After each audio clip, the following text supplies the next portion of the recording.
Hey guys, welcome back to my channel. So in this video I'm showing you guys how to lay your frontal nicely with got to be glue, because I actually got lots of complaints and questions about how I lay my frontal with this same glue. And actually before now I don't know how I feel about this glue. It's just really messed up for me before, but not now anymore. So it doesn't stick before, but now it's really nice. So I'll show you guys how I do this. So the first thing I'm doing is putting my hair backward, putting my hair together just so it doesn't distract me and start getting in my face and stuff. So I'll pull my hair backward, apply my got to be glue on it. Usually I apply just little, but now the technique is you have to be generous with your glue. You don't have to apply too much glue. Just see the way I'm doing it.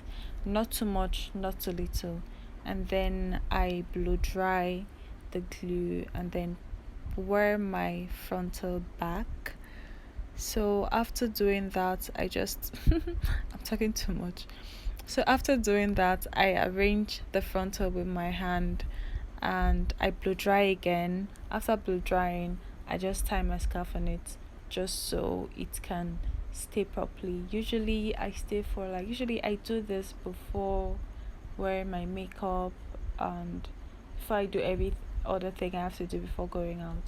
So you can stay for like 20-30 minutes if you want, or as long as you want. So yeah, basically this is how I lay my frontal, and it's really sticky. It can stay for as long as you can maintain it and that's up to you though. It looks really nice. Yeah, so don't forget to like this video, don't forget to subscribe if you enjoy my content, and leave a comment just so I know what you think about this video. Thank you so much for watching. See ya.